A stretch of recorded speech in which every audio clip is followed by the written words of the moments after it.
My name is Ronald. I'm the co-founder of About Fraud, and I'm the webinar host of this session today.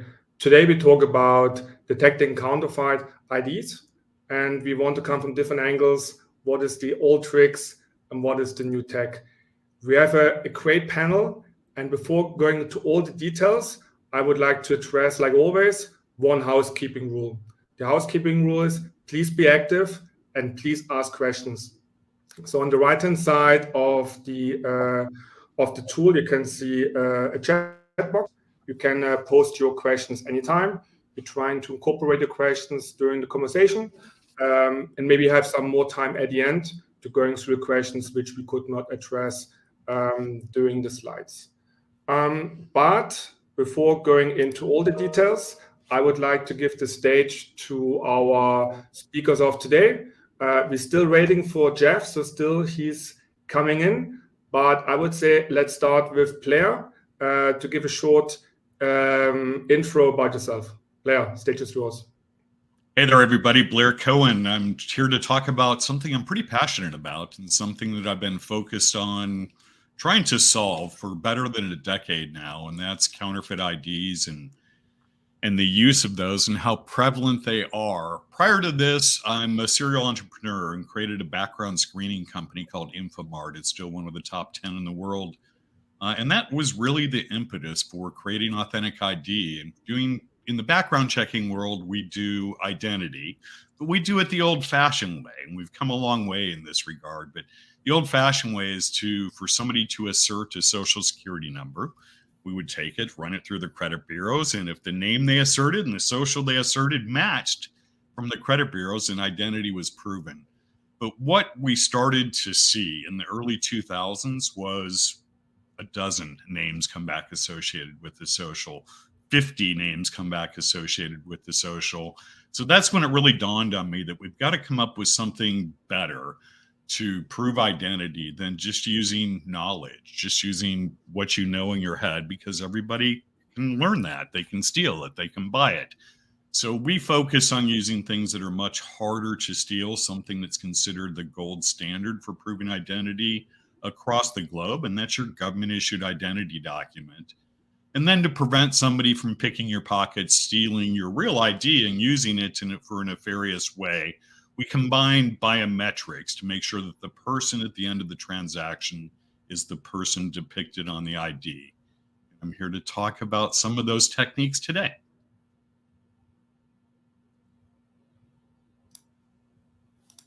Thank you, Claire, for being here today. Steve, please also introduce yourself to the audience. Absolutely. Good morning, good afternoon, wherever you are. I'm live from Las Vegas at the Identiverse show. So this behind me is not a virtual background. It's an actual live Vegas show, skyline. If there's a little bit of a hiccup, it might be because of the hotel Wi-Fi, but I'm very happy to be here. I'm Steve Craig, founder and CEO of Peak IDV. You might be wondering, what is Peak IDV? Is this another provider or a solution, a company? I'm actually a knowledge hub, an independent voice for the digital identity and identity verification industry. I've personally been in the space over 8 years. I've worked at 3 of the top providers, 2 of which have been in a similar space as Authentic ID and document-centric proofing. And since about June of last year, I've been on my own in free agency, working with the market to educate both providers and practitioners of these solutions how to achieve best practice. So when Blair and Ronald reached out and asked if I would join this, I was thrilled because I have admired Authentic ID and the About Fraud organization for many years. So very excited to share my insights with the audience and be here today. Thank you, Steve, for being here today. So we're still waiting for Jeff. I still hope he can join. He has some technical challenges because he's in, but we cannot see him or can hear him. So that's why he's restarting computer, and hopefully he will join in a second. So again, as we know from the industry, this topic is not new. It's a topic which impacts the industry for a long time. And that's why I think it's important to give this kind of topic some numbers around. And I think that will give a good flavor how important this topic is and why we need to see what we can do to minimize the exposure on our business and for our customers. I think maybe Blair, you can provide here a bit more flavor from your point of view, how big the problem is. And I think also Steve has here perspective from his part. Yeah, the problem is huge. Thank you for that setup, Ronald. Very much appreciate that. At Authentic ID, we serve a pretty broad cross-section of different vertical industries, everything from government, if you think about paying taxes or state benefits, to the telco industry, to enterprise level banks. We also white label our technology to many of the other identity companies that are in the space today. So we see lots of different data, and I'm only going to pick on a very small vertical, but the numbers here are pretty alarming. And one of the reasons I'm picking on this small little vertical is because we have real numbers. The telco industry has been kind enough to tell us exactly what they lose for every incident of a counterfeit ID getting through, either impersonating somebody else or a brand new synthetic identity. And actually, we probably should have updated these slides before we even started this, Ronald. These numbers are only through September, I think 15th or 16th of last year. And we service most of the telecommunications companies in North America today. Collectively, we found and stopped over 526,000 of those in just 9.5 months' time. So if you think about the gravity of that, I mean, 10,000 fake IDs detected every single day. And the other thing that's kind of fascinating about that number is that a large majority of those are presented in person. I mean, these people are that bold. As Steve talked about earlier, these counterfeit IDs are really, really, really good. And you're defenseless if you just have people looking at these IDs. That's why they're so bold. That's why they're walking into these stores, presenting these fake IDs. They're far too sophisticated for your personnel to be able to look at and be able to detect. I'm considered an expert in this. And if you gave me enough time, and I had that document physically in my hand and could do the tactile feel, I could probably get maybe 60 or 70% of these. I'm an expert, and there's 12,000 different IDs around the globe that we support. So to expect anybody in your brick and mortar telecommunications store to be able to realize or understand the difference between a genuine document and a counterfeit document, you're really fooling yourself. They just can't. I mean, if I can't do it and other experts can't do it, certainly your front line can't do it. You've got to deploy some sort of technology. And if you think about the numbers here, and honestly, I think these numbers are a little bit low. But regardless, we're going to go with it. We've been told directly from a couple of the different telecommunications companies that it's the price of one iPhone that's going out the door. What we see is generally these fraudsters are not trying to get just one iPhone. They're trying to get 3, they're trying to get 5, they're trying to get 6. But we'll go with the $1,200 number. At that rate, when you combine the LexisNexis true cost of fraud, so it's $3.75 for every dollar lost, it's a $2.4 billion savings just for this small little vertical that we serve today. So they're prevalent. These people are bold. These documents are very sophisticated. And I would highly encourage everyone that's listening to deploy some technology to prevent and detect this crime from happening to you. I have one question, Claire. I mean, you mentioned something interesting, that a big part of this detected cases are actually on a point of sale. Yeah. Is it something specifically to this industry, or would you compare this number as similar to other industries? Also, maybe like you go to the store, you get the iPhone, that's why it's more like a kind of offline world crime. Pretty similar numbers in the banking world as well, Ronald. We see that, you know, the transactions in those types of verticals, it's between 1 and 1.5% of the transactions that are going through, we detect counterfeit documents. We definitely see much higher percentages in other verticals. If you start thinking about, some of these buy now, pay later schemes, for example, you can expect to see somewhere between 5 and 7%. So significant jumps in certain verticals. But I think these are pretty common with what we see in major enterprises. Cool. Great question, though. I would like to see if Jeff is be able talking to us, because the camera looks a bit off. Jeff, can you talk? He's on mute. There we go.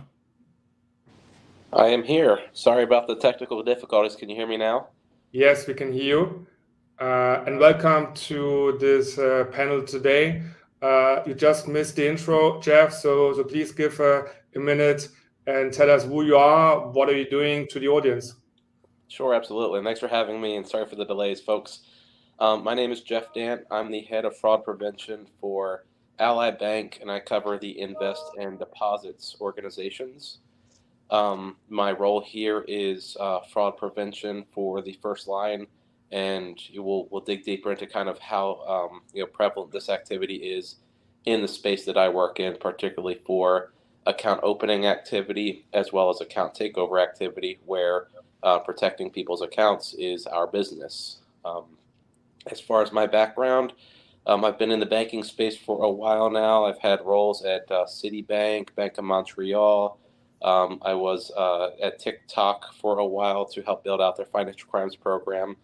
But I spent half of my career on the other side of the fence in federal law enforcement, where I was a Secret Service agent for quite some time. And one of the areas of responsibility for me was investigating financial crime. So I got to see the other side of the identity theft challenges, as well as the fake IDs aspect of it, where we would see these used for financial crimes, as well as in our investigations identifying plants and suppressing plants where these were being generated from locally, as well as larger, more technical distribution areas. And I can say very clearly, based off of some of the data we're looking at and what we see today, the scope has significantly changed from not that long ago, when I was an investigator looking at the printed driver's licenses and the IDs and the passports that were pretty good, up to now, where technology is really enabling this to really take off and really changing the landscape. So glad to be part of the conversation. And Ronald, I'll hand it back to you, and we can jump right back in. Perfect. Thanks for being here, Jeff. In the next slide, we just want to set the stage for everybody who is listening today to get a bit more understanding about what are actually the motifs, what are the triggers for a fraudster to using this kind of IDs. Maybe Steve, you can give a short overview why you think from your side this topic is thriving and not stopping in any dimension or industry. Yeah, I'd be happy to, Ronald. And as I mentioned in my introduction, I've been in the digital identity space for over 8 years. I worked at several of the top providers that focus on these solutions. Prior to that, I was in fintech, just in mobile. So I was in the industry, loan origination, account opening processes before moving into identity verification. And often when people think about fraud, they jump to these categories, number 4, number 5. They immediately think about identity theft, impersonation, third-party fraud, and now more recently, synthetic identities. But in my roles at previous companies, often what we would see are fraudsters that aren't necessarily doing it because they're part of an organized crime ring. They're doing it out of necessity. They're doing it for a living. And so if we look at the ecosystem of individuals that are underbanked or that are new to country, or perhaps they just don't have the time or the means to get an ID, how do they complete these processes? Well, they'll go and try to find fake IDs. Many of the IDs presented are just from Google searches of images where people will download those and maybe put their own face. They're very rudimentary, and they're not doing it necessarily because they're trying to get some big payout in fraud. They're doing it because they don't have other means. Now, it starts to get a little bit more tricky when you're an underage individual. When you think about we have the McLovin ID here, when you're trying to get into a bar or a club as someone who's under 21, that's sort of classically how we think about those. But today in the digital world, there are a lot of gates to prevent you as an underage person from accessing alcohol sales, or now cannabis legal in many states. And even in the last year, there's more gates around adult content, or even gaming ecosystems like the big platform Roblox. They now have an age verification process. And one of the anecdotes I heard in the industry is they get a lot of Spider-Man IDs. Like, these are kids, these are 12-year-olds trying to prove their account, and they're submitting those. So it's not always necessarily the evils of the world committing the fraud. All of it's bad, though. You have to detect it and prevent it. But you also have individuals that are just trying to get by, which leads to that third category, the incorrect expired IDs.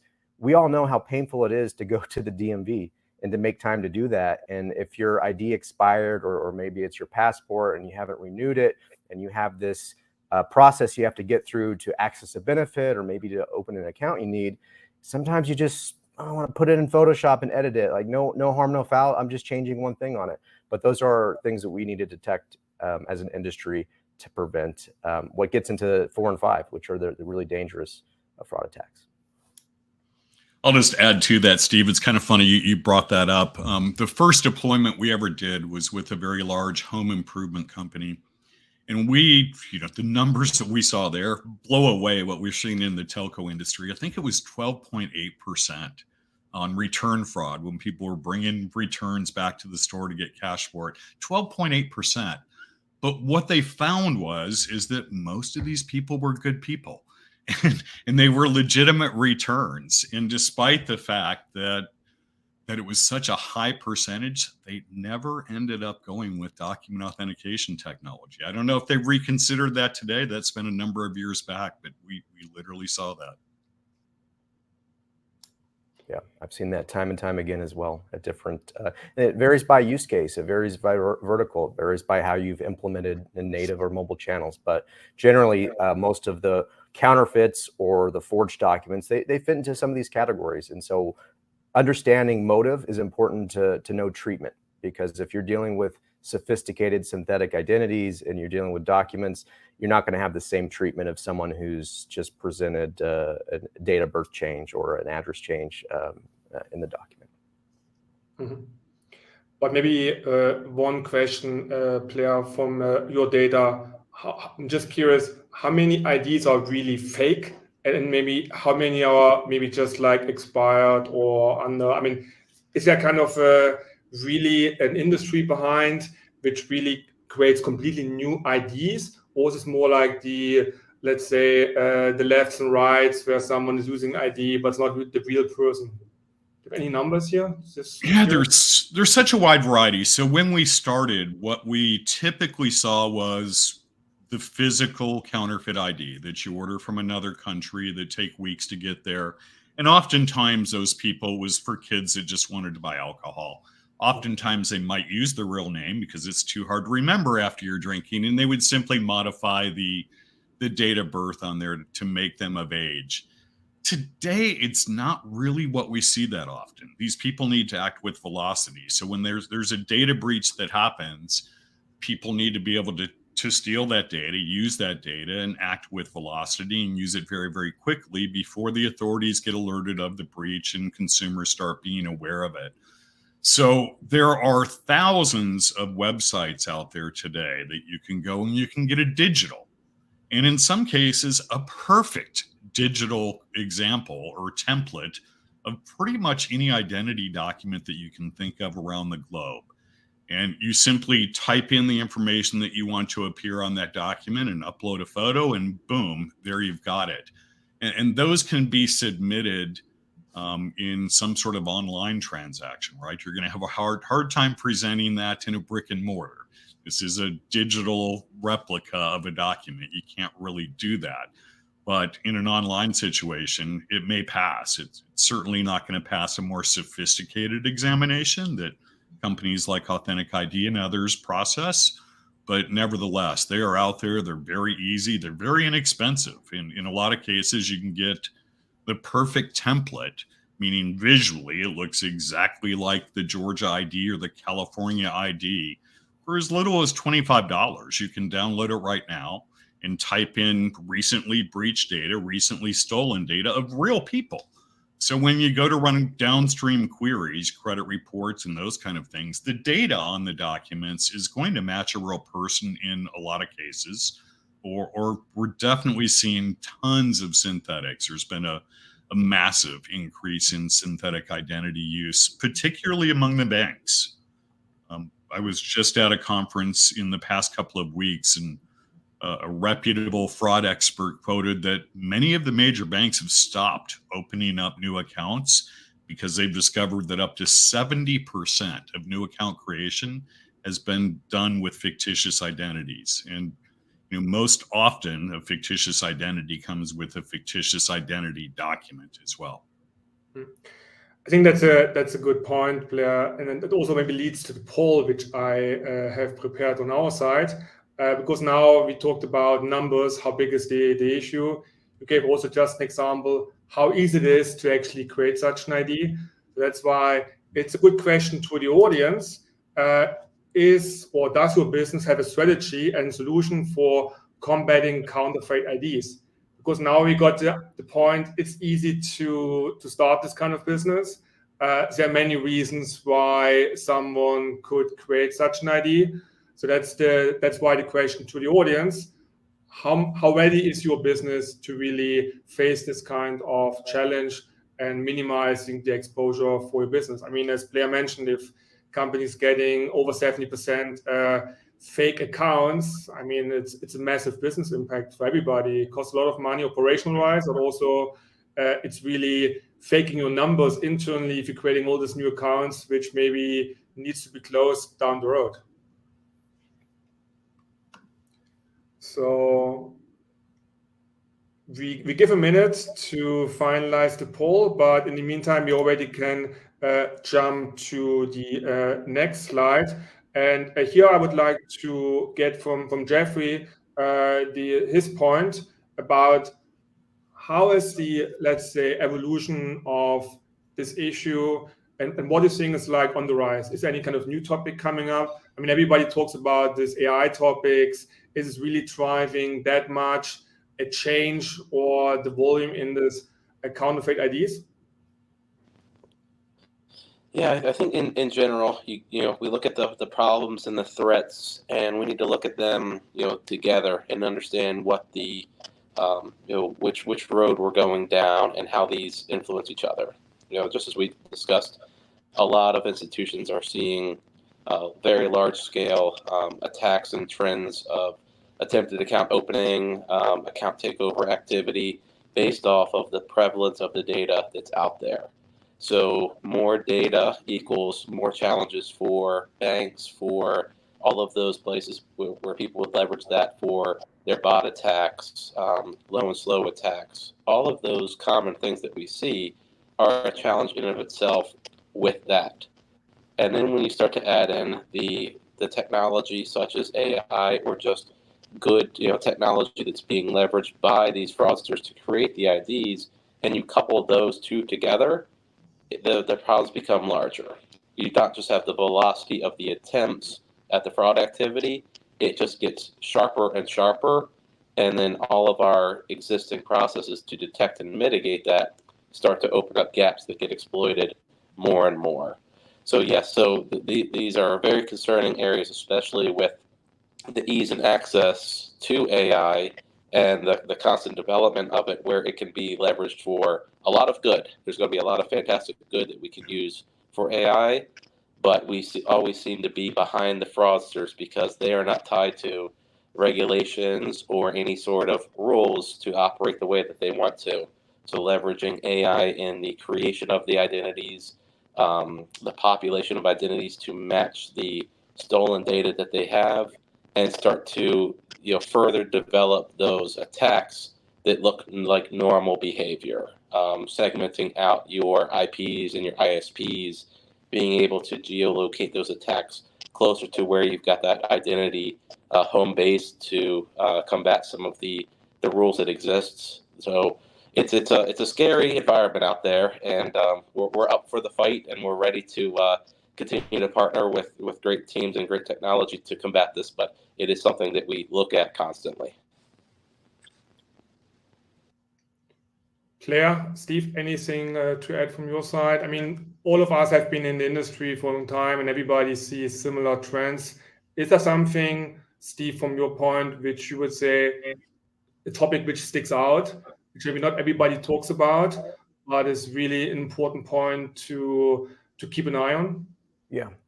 Well, with respect to generative AI, I think what we're seeing in the last 6 months is this chat GPT effect. And deepfakes and generative media have existed before tools like chat GPT. But what chat GPT did was it brought these use cases to the mainstream psyche. It brought it to the mainstream media. Individuals who weren't following AI technologies closely, including fraudsters, are now aware of the power of tools like that to create assets. I follow Adobe. I use Adobe tools, and Adobe recently added a feature that's in beta. So it's called generative fill, where you can actually add interesting things to your Photoshop editing. When I think about IDs and counterfeits, we're not too far off, if not already there, where fraudsters are able to generate IDs at scale, which might have been much more of a tedious task to do. They might have been doing Photoshop templates and editing. Now you can create IDs with completely generated faces that look hyper real, that you can't tell the difference between a generated face and a real face. You combine that with these technologies that can now infiltrate through call centers with deepfake voices, that can infiltrate through forms and bypass bot detection. And what you get is this combination of scale. So Blair mentioned that often when there's a data breach, you have to be fast and maybe sometimes sloppy. Now you can have scale with sophistication, and you can do attacks that many of the fraud teams have just never seen. And so I'm really concerned about how identity processes are going to be impacted by this. And I'm really concerned about the democratization of that technology to bad actors, because they don't have to play by rules. They can go to GitHub, they can get the latest and the greatest, and they can generate documents that can bypass many of the most basic systems, and certainly manual and human review, because they're creating documents and identities that will bypass even trained experts like Blair had mentioned. Maybe one question to Claire as the technology guy here in the room. I mean, the fraudsters using the ChatGPT and all the AI tools. Is the providers also using this kind of tools to detect the fraud? Yeah, I mean, I feel this stuff scares the heck out of me, as Steve just said. I mean, the tools are getting so good to, you don't need to be a programmer. We've all known about the famous Tom Cruise video that was created with some sort of AI from years ago, but that took a lot of skill. That took somebody an awful lot of time to be able to create and edit. And today we can simply chat to the engine and it can create anything that you want. So you've brought that sort of skill to the masses. Pretty much anybody can do this now, which petrifies me. But if you think about what generative AI is, it's generated AI, right? It's not real. It's not a real person. And certainly sophisticated companies like Authentic ID, we've got all kinds of different algorithms. And for the fraudsters that might be listening, no, I'm not going to give our playbook away today.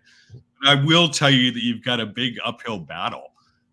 You can't really use a generated image, right? Because we use very, very strong liveness detection. So when a document's presented to the camera, we use some sophisticated technologies that are sure that that's really a polycarbonate document. It's not a generated facsimile of that's been printed out onto paper or maybe even laminated or displayed on some sort of computer screen. You've got to have a physical identity document, which are very tough. As I mentioned earlier, if you're going to act in velocity, you're not going to be able to create these things overnight. You've got to order them from another country. This takes weeks and weeks and weeks. By the time you receive that document, that identity's already been ruined. So you can't really do much with it. We also do the same thing with faces. So you can generate, as Steve said, this hyper realistic face that there's no way that a human could look at to know if it's a real person or not. The technology can. we can know whether that's really a naturally captured image of a real person in real time, or if it was a generated image of any way, shape, or form. It used to be that we started with, and we could be spoofed 10 years ago with, I mean, initially you're just doing matching. Does the person at the end of the transaction, are they the one depicted on the document? So if somebody stole my ID, you could find plenty of photos of me on LinkedIn or out on the internet, hold that up to the camera, and yeah, it matches. And you could spoof the system. Those days are gone. You're not going to be able to use generated images of faces and or documents for any of the sophisticated companies out there today. But I think what we discussed is very interesting when we're looking at the results of our small poll. So again, we asked the audience, how fit is your business to really fight this kind of challenge? And we have only 3% which saying no plan at all. I mean, that's already good. We have 9% which says we have a very comprehensive solution, kick ass, and really we kicking it. That's also 9%. But I think the biggest surprise is that we have 50% saying we have a notive plan that primarily is manual and relies on human ID review. I think when we just reviewing the last 5 to 10 minutes, what we talked about, how realistic all these fake IDs are today already and going to be even more in the future, and how challenging it is for a human to review such an ID and really verifies if that's a real one or potentially a synthetic. I mean, that's also an alarming point that the big part of the audience, 50%, is not really at that stage to also run this kind of checks on an automated setup. Any comments, Steve or Claire, from your side? But before coming to the comment, I just would like to give everybody the chance going into more details. Again, we have today roughly an hour to talk with the experts, but there's many more details behind the scene. And I just would like to provide a handout, our Authentic ID State of Identity Fraud Report. I'm just sharing this right now. Again, if someone's interested, download the report and you get many more details. So it's a very detailed report where you get just more numbers, which you cannot address today in this webinar. But it's a good document to go into more details. Claire, Steve, any comments on the results of the first poll? On the size of what? I'm sorry, Ronald. Oh, of the poll. So we had the poll where we had 50%. Yeah. Oh gosh. Yeah, I'm really shocked by that. I can't imagine why people would still be doing this manually, honestly. It can't be a cost thing. People are expensive, and it takes a long time, and you've got to really put a strong set of eyes on it and know what you're looking for in order to be efficient if you're going to manually review documents. Many of the companies that do this forensic analysis of documents are able to do this in just seconds. So it's going to be much, much faster and far more accurate than humans could ever be. If you just start thinking about the scope of the different documents, if you're a global company, there's over 12,000 different identity documents that we support today, and we can process in 6 seconds time. Maybe you could be an expert in your home state's identity document and know the Georgia document or know the Florida document really well. But, just in the United States alone, I think there's over 650 different iterations of types of identity documents. So how can any one person know all the intricacies and exactly what to look for there? I'm shocked personally. I'll just leave it at that. Yeah. I'll say, actually, I'm not shocked because I've encountered a lot of different clients in regulated and unregulated industries that don't quite have the knowledge about these gaps. And that's one of the reasons why I started Peak IDV and why I have a focus on education, is because the market needs to understand the attack vectors. They also need to understand the complexity that goes into building these systems. When I look back on the past few years, many companies are still using the knowledge-based authentication. They're still asking those challenge questions about what your car payment was or where you lived. Oh. It's not yesterday, even though the industry talks a lot about how bad it is. It's today. There are still companies doing that. Then they move to IDs. And I think, Blair, a lot of times what I've seen is they don't want to jump into a vendor relationship. So they create a portal where those IDs can be uploaded in a form, or worst case, they're asked to, the consumer's asked to send an email with those. And then they have someone on the other end within the client, the practitioner, that they give it a look, and they kind of, they're not trained. They don't know all the different IDs of the different states. They might have an ID guide that they purchased, but they very quickly learn that they're outmatched for fraud.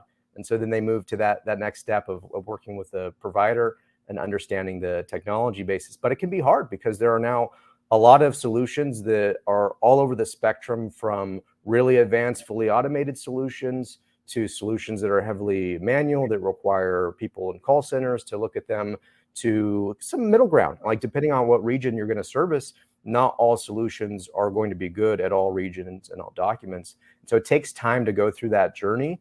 And unfortunately, a lot of fraud gets through. There's a lot of frustration for those that are implementing these systems as they see drop off or they see fraud still get through. So really understanding, the fraud potential for your company, and then matching that with the solution you need. So if you're in an environment, you're a regulated retail bank, you probably don't care about, as Blair mentioned, people putting fake IDs with changes in date of birth. Like, you're not going to have that age restricted commerce attack, but you will face much more advanced attacks with synthetics and impersonation. So matching up the risk to the solution, but going through that journey is tough. Being able to understand the different solutions and how to tackle them, and then have the appropriate mix of technology. A lot of these solutions are easy to implement, and they have SDKs and APIs, but it still takes roadmap, engineering, priorities. You are competing often at times with mobile projects. The mobile experience is the storefront for most companies. And so how you work in those technologies and how you build those user experiences can be very challenging. I think that's a good point, Steve. Maybe we can also ask Jeff, who has worked for different banks. So Jeff, maybe from your point of view, what are potential reasons for an industry player to not use an automated solution? I mean, I think every institution is built different and would have its own challenges. The one that I see out there a lot would be the challenges in technology deployment, resources, funding to do that. Fraud and cyber usually kind of fit in those buckets that it's often a challenge to build that robust business case as to what benefits you're going to get from this. We on the call, who have dealt in the space for a long time, can think how easy that could be, but it is still a challenge to be able to rationalize why we need this and why the kind of the manual review of either the digital upload or in branch review is not sufficient. And I think this is a great conversation here to continue to highlight not just the today problems that we have that really need to focus on shutting this down, but looking towards the future of what it could be. We talk about the synthetic identities, how a synthetic identity with an AI generated face now can be almost a live entity in this world. You continue to put a profile behind that, social media presence, physical presence, bills, things like that actually build kind of the structure of what a human looks like. So when you want to use that synthetic identity down the road, it's not as easy to pick out because it's net new in the bureau. You're not seeing all of the history you should have, so the red flags are there. But these might be seasoned synthetics built in bulk that now are going to be the future threat. So looking at today's problems and tomorrow's problems are where the institutions, as well as all of the other areas that are impacted by this threat, really need to focus. One area I also see a challenge in many large institutions is it's not just the appetite for technology or the ability to implement it or pay for it, but the utilization across multiple siloed businesses. So where you have multiple businesses that operate differently, normalizing processes to just get on board to leverage the same technology or a technology in general, it needs to be a top-down approach and usually driven by policy or a standard that says, we are going to leverage this level of technology to solve this problem. This is what you must do. But if you just leave it up to individual businesses to fend for themselves and build their own structure, you'll have a lot of challenges trying to get alignment on that and see the true value. Yeah, and I think that's maybe a good bridge to the next poll. I mean, now we got an understanding or a sense how big this issue is, but I'm just curious to see, is there any other issue even bigger? So that's why the question is to the audience: what are the top 3 fraud threats you are currently struggling the most in your organization? So you can see here quite a long list of potential threats. It would be good if you go through and selecting the top 3, which gives you the most headache. You are the person in charge for fraud or really in charge for these topics. What are you struggling most? And maybe there are even topics even bigger than synthetics, not sure, but that's a good point to get a bigger picture about also the other issues. Yeah, we're going to run this poll for a bit, and then we go back and discussing the results. So let's go to the next slide. Blair, I think that's your slide to give a bit more sense about how to detect it. Yeah, I'm going to have to be a bit cagey here. As I noted earlier, we're not going to give away our playbook here and allow the fraudsters to create a playbook to beat us, if you will. But it's a super comprehensive analysis that happens in just seconds time. It's a very easy process. Just like anything else in terms of compute, you've got to get good quality images into the system in order to do your magic. So we focus a lot on user experience. We focus a lot on image capture.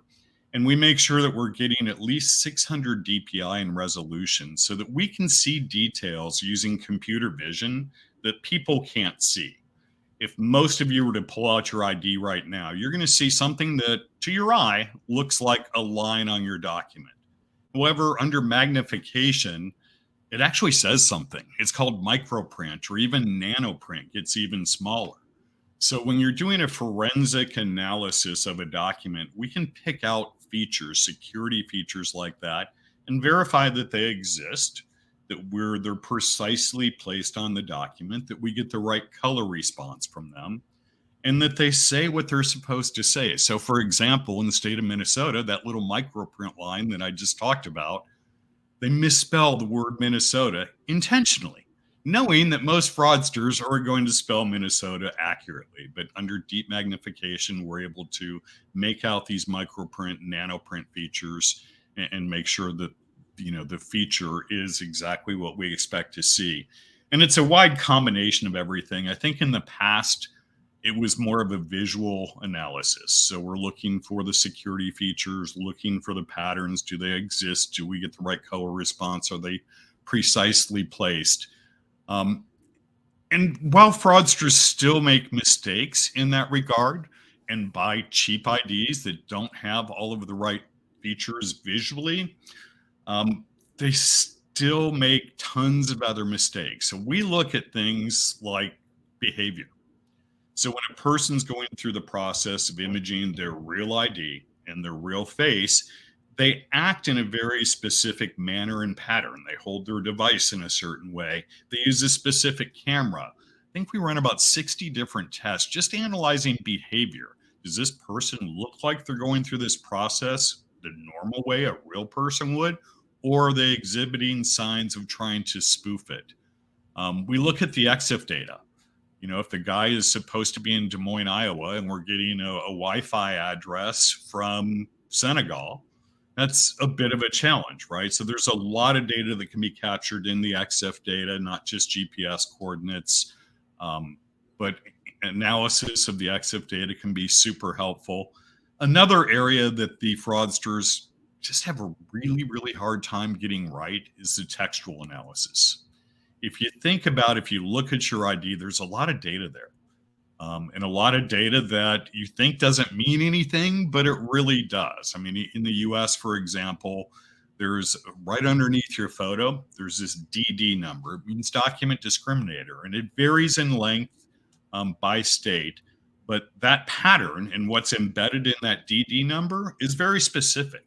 And we can pick out if this was really a real ID just based on the DD number alone, or if it was some sort of facsimile of a document. Fraudsters they have a hard time getting it right. They don't know when, for example, an iteration of a document was released. So we'll see dates of issuance on documents that precede when that iteration of document was ever even released to the public. We see expiration dates on documents that don't jive. We know that this state has a 5-year expiration period on it based on the issue date, and we'll see 7-year expiration dates or 4-year expiration dates. So lots of little intricacies in there in the data, not only that's printed on the front, but also in the barcode of the back of a document in the PDF 417. Surprisingly, I mean, that's a public spec.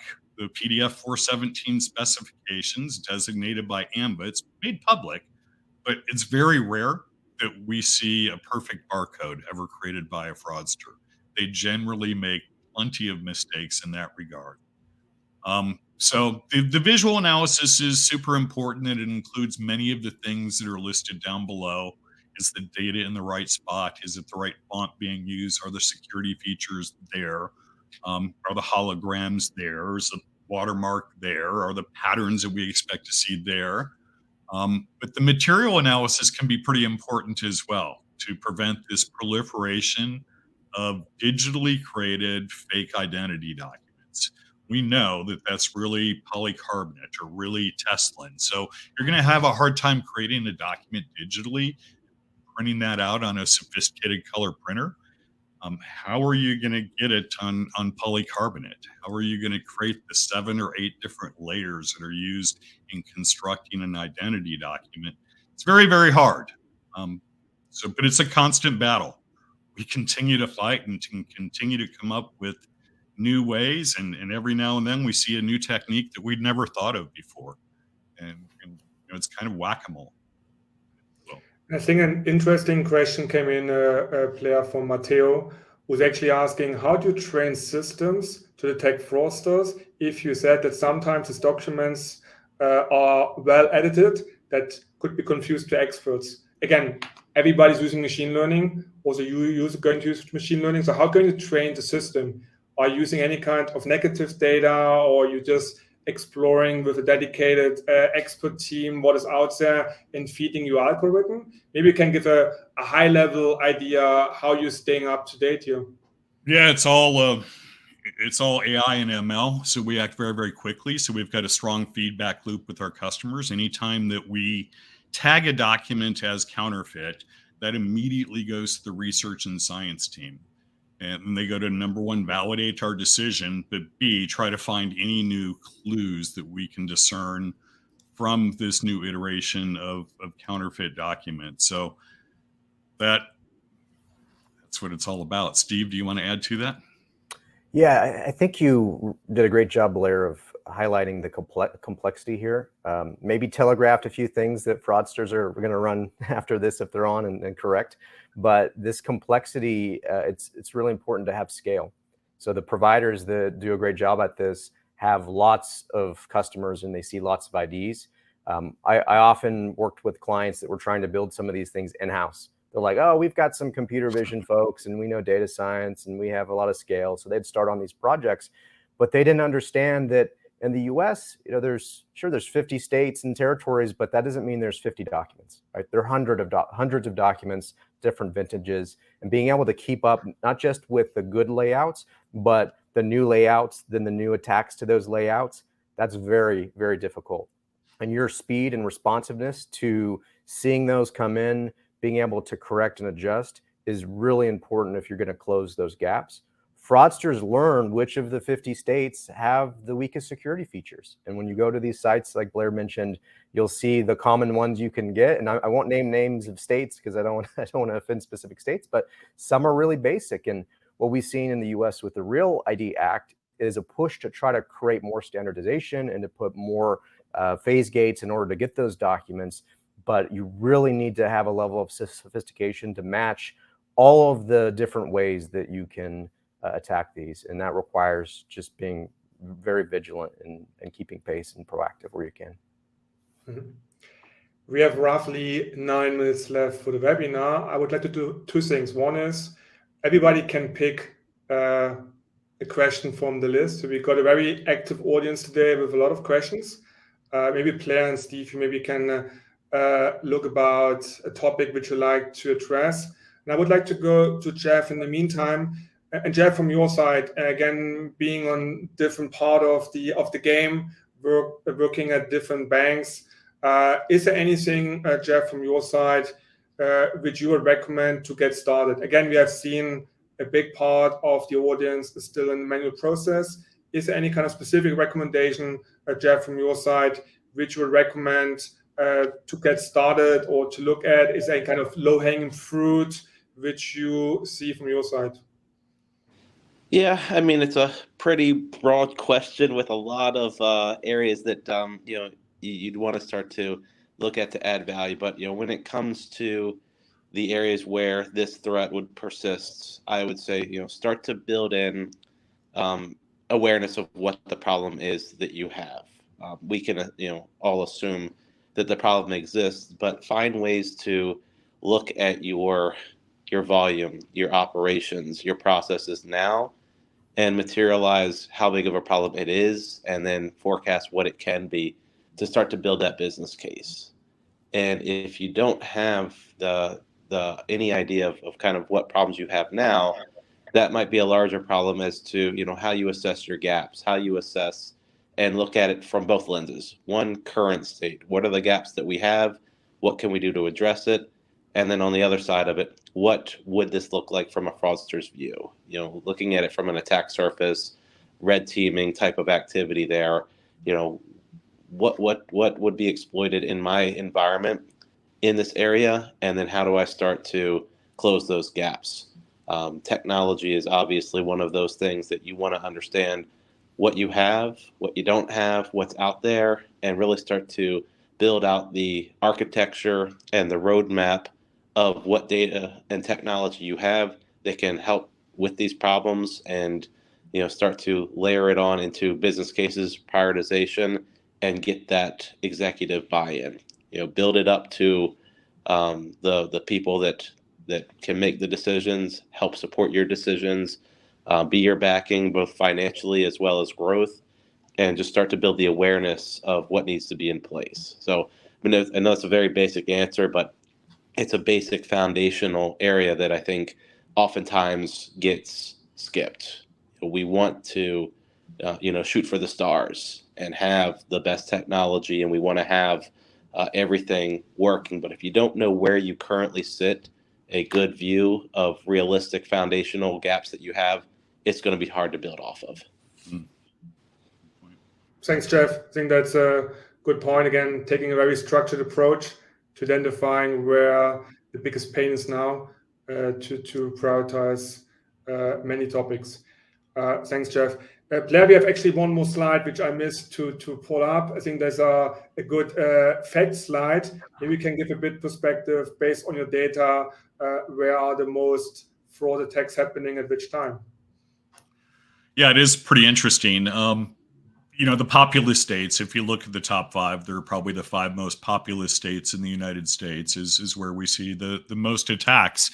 What's kind of interesting is when, I kind of think of fraud as being a full-time job, and that's what these people do. But, it does appear, looking at the data, that it's kind of a part-time job for some of these folks. So they're working during the day, and the attacks occur outside of work hours. So I found that pretty fascinating.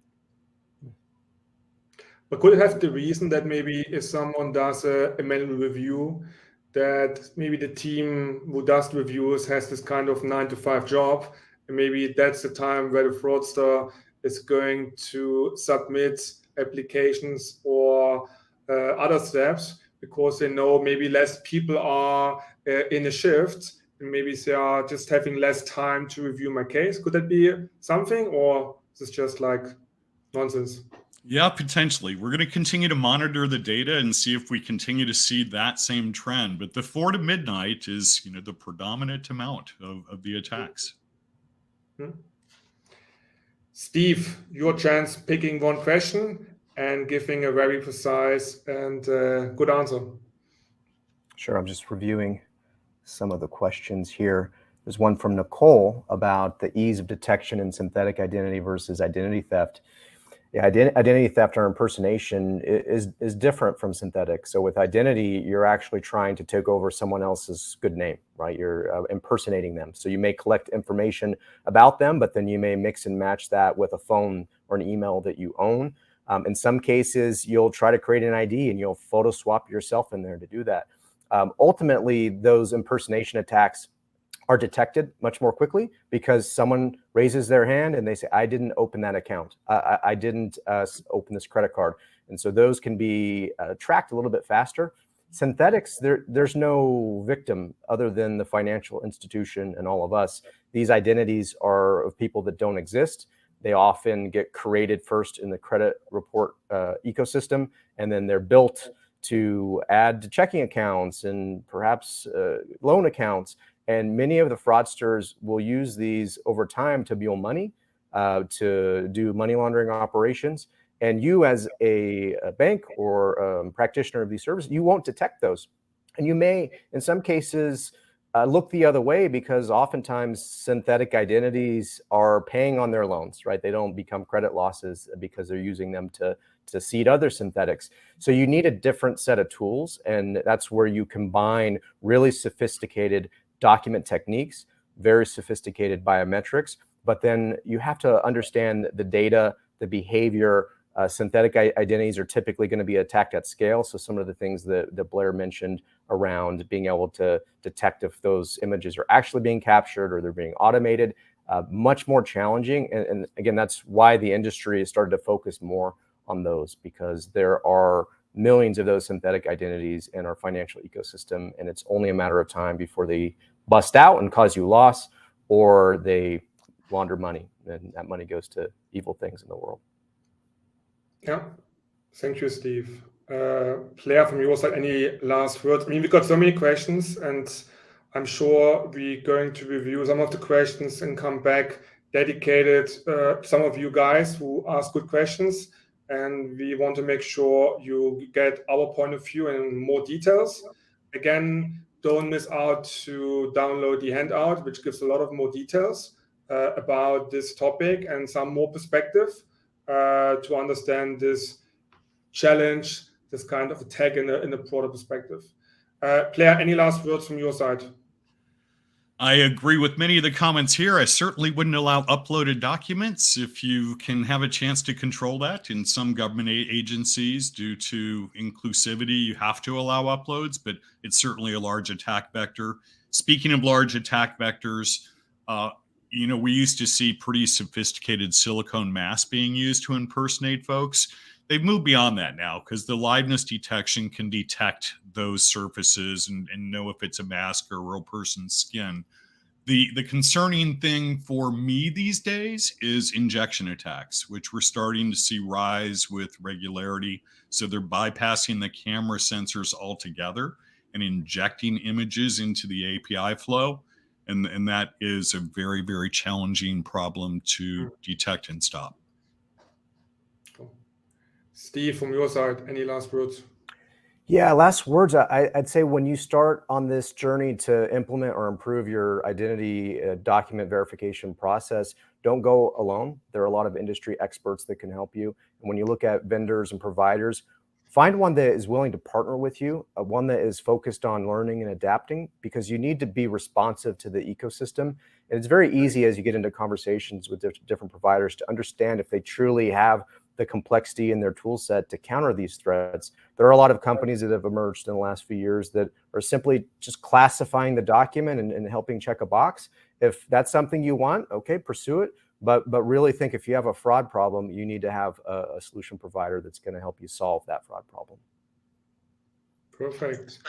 But before we going to finish with Jeff's last word, just switch to the last slide to give everybody also a chance to provide feedback.